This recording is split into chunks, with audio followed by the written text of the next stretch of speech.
ジンドブレ。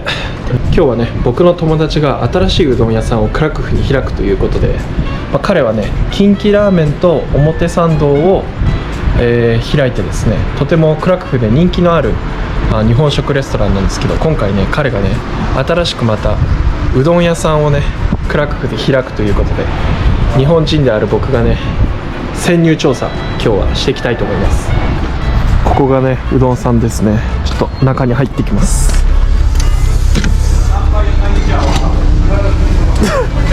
Sorry, I was talking with electrician. 彼がマイケルさんです。こんにちは。こんにちは。So, okay, so maybe let's go outside. I'm gonna explain what Udon-san is. Okay, Udon-san. So Udon-san is actually chubby guy.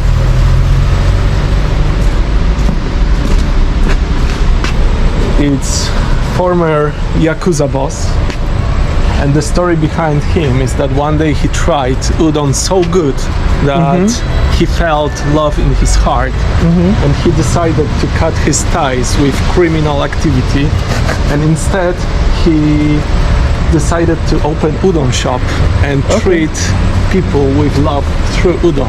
So he was a Yakuza? Yeah, he was a Yakuza. He was a really bad guy, you know, like badass. But he loves udon so much. Yeah, and right now he loves people too. Oh, okay. Even enemies. So that's why the name of the restaurant is Udon-san? That's correct, yeah. Please come inside.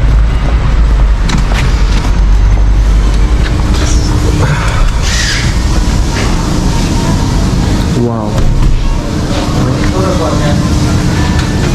Here we're still under constructions, but there's few details I want to say about. So maybe first one is Mado. Wow. It's traditional Japanese window. This kind of window was one of the first that appears in Japan. The history of shoji began. This form was actually used in temples in Japan. So through temples, shoji started existing in Japan. I know this because I'm really passionate about Japanese architecture too. Funny thing is, when I first time visited Japan and I went to Kyoto, I was hunting for that window to see it somewhere. I was looking specifically for that window and I succeeded.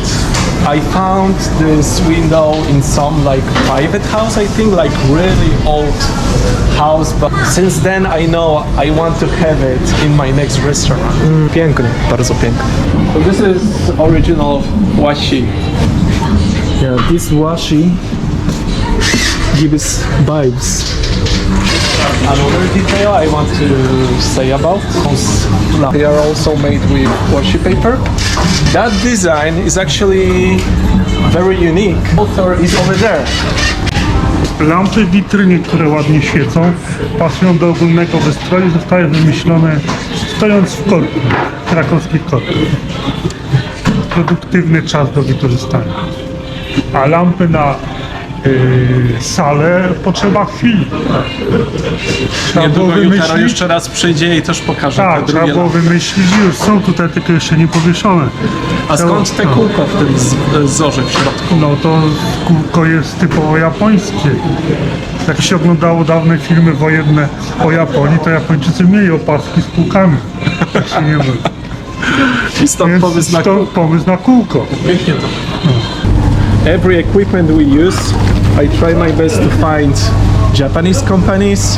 So even our audio system is Toa, so it's like Japanese company. So I care about small details like that. This is Yamato machine for udon. That machine, everything started because I got it 2 years ago. 2 years ago I already wanted to open udon shop. But yeah, the hardest part of opening the udon shop was finding right place for udon. We're looking everywhere in Krakow for a nice spot. But it took 1 year to find proper place with nice owners. From making decision to open udon shop to actually opening udon shop, it It will take 2 years, yeah. 何こんにちは。こんにちは。 So here we're preparing something really special. You won't find it anywhere in Poland, I guess. Here we're gonna prepare original classic style tatami room for VIP guests. We have tatami mats here already waiting. No, smells like tatami. Yeah. I have one more thing to show you. You happy? これは日本のトイレです。これは日本のトイレ？はい。これはとうとう Japanese toilet. I think it's first Japanese toilet available in restaurant in Poland. That's crazy. Yeah. Wait, it's gonna. Yeah. Look.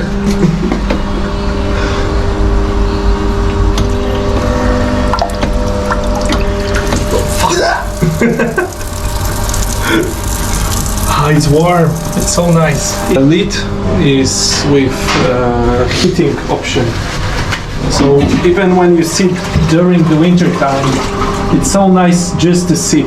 Even without taking shit, it's really nice to sit here because it's so warm. Yeah. おまけにノズルや便座の裏まで。便座の裏？まさか。ほんまや。綺麗。ほんまや。とうとうビッグリーン技術のネオレスト。とうとう。 So I'm always happy in winter when I poop. The seat is really warm and it's really comfortable. It's available in Poland right now in Krakow, in Udon-san.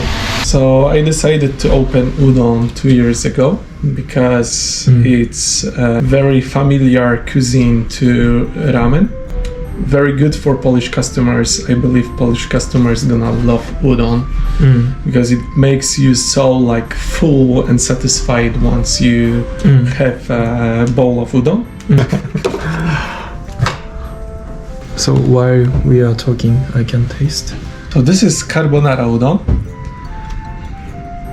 Wow. with this espuma on the top. Is actually newest trend in Tokyo. It is. It's already 2 years old, but still it's considered as a new trend.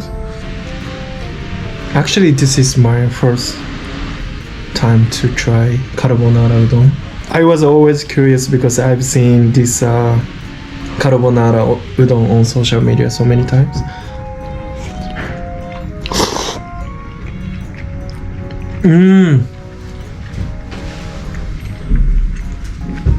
How do you like Italian style udon? Wow, I love it. People will like it, for sure.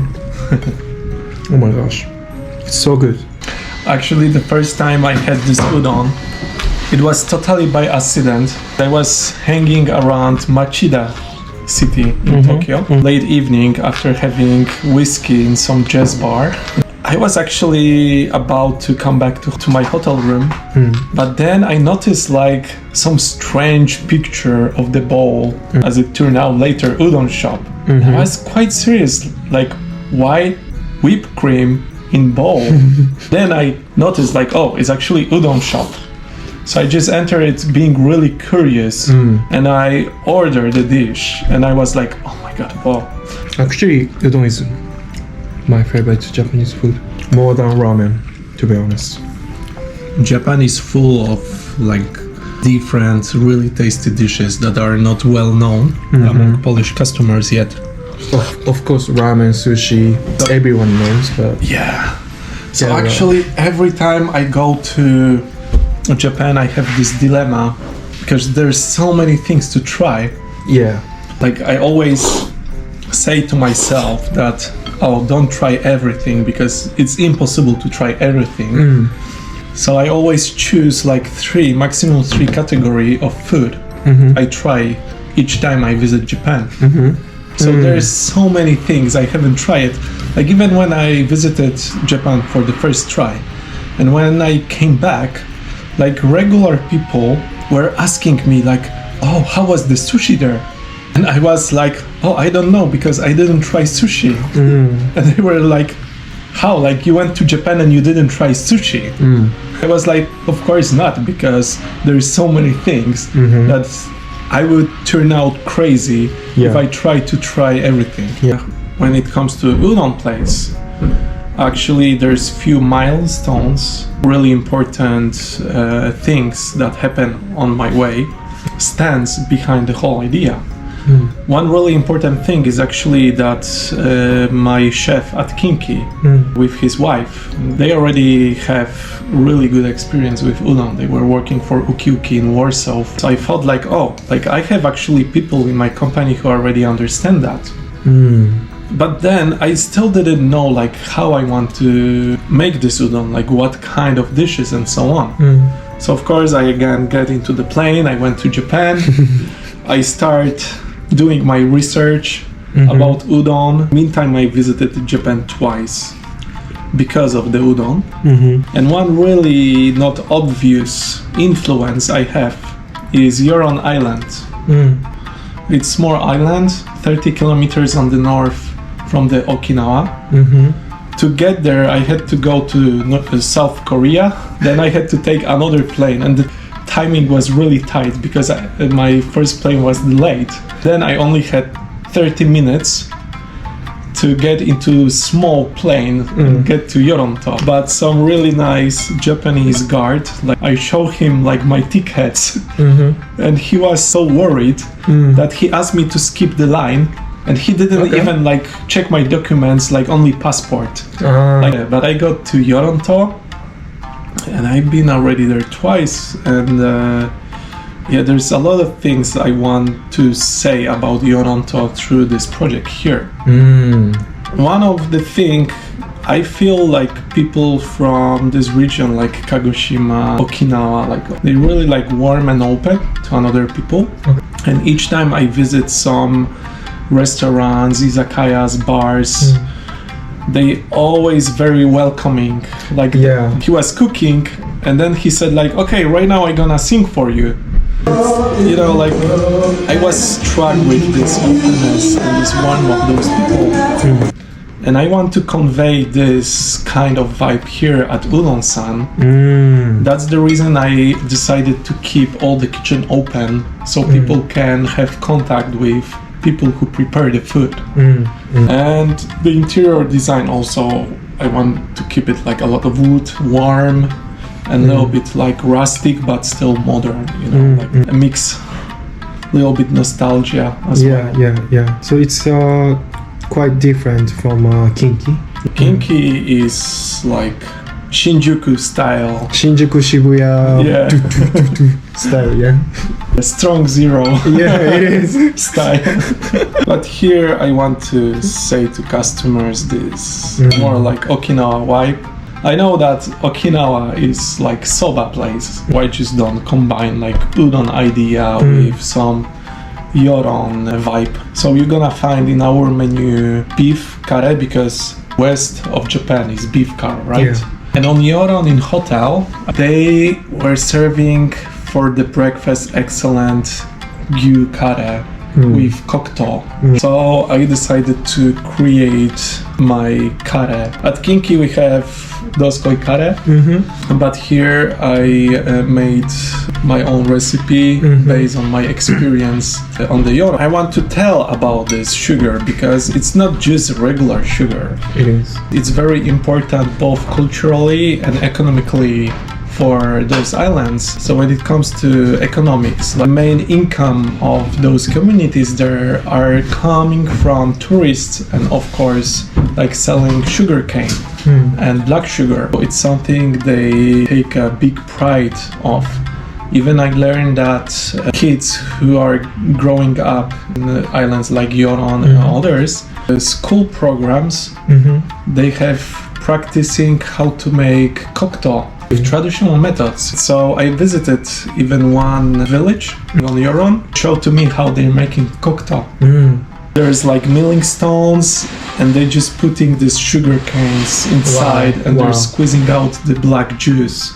Of course I saw the process, how it's done. I could try like fresh cocktail. It was so fucking amazing. Also, I learned very like tragic stories behind sugar canes. In one bar in Yoron, there was Japanese song. I learned from my friend that this song is actually about the sugar canes, and it's very popular in that region, this song. Civilians and soldiers who are dying in those sugar canes during war. The main message of those songs is like, don't let this story make you future bad. Look up and think about bright future and leave everything what's underneath of the ground. I think it's really a beautiful story about the sacrifice Japanese people made during the wars. So it's something I want to convey through adding this sugar to our dishes here. I hope that people through this sugar are gonna learn about small islands like Yoron and will decide to visit Yoron instead of Tokyo. Tokyo is already boring, please go to Yoron. It's really beautiful place. You won't see like place like this anywhere else. Plus, you know, it's not like overcrowded by tourists. It's the place where you really feel the hospitality and really welcome. Like people are genuinely happy that you're visiting this place. I think it's really beautiful that like it's just a brown sugar, but he had so many experience behind the brown sugar, and he wants to combine to food and spread experience, also the idea to polish people through udon. I really appreciate like him because as a Japanese, I really appreciate people who trying to spread Japanese culture and appreciate Japanese culture. Yeah, that's why I really like his restaurant. The food he make is not just food, like there are so much story behind the food, and let's together spread brown sugar, black sugar. Yeah. I was really happy when Doskoya and the Kinki can do. It's his idea of making kare ramen. Thank you so much. But I was really happy because I wanted to do something with who actually want to spread Japanese culture. I was thinking I want to do something with Kinki Ramen, and I was really happy we did something together. And now he opened udon, and my favorite Japanese food, and I'm really happy. Like I hope they will enjoy Yoron culture in Udon-san. And Toto toilet as well. Toto toilet, yeah. It's very important to enjoy Toto toilet. Toto. If you come to Udon-san, please sit first and try Toto toilet. Yeah, sitting is very important. The toilet change your life. Okay, so next video would be like the one from the opening, I guess. Yeah. We're gonna take you together for VIP experience in tatami room. Tatami room. I'm excited. Yeah. You're gonna feel like in Japanese ryokan. Yeah. Thank you for sharing your story, and I hope Thank you it's for gonna coming. success. では次のビデオで会いましょう。ありがとうございました。ありがとうございました。あなた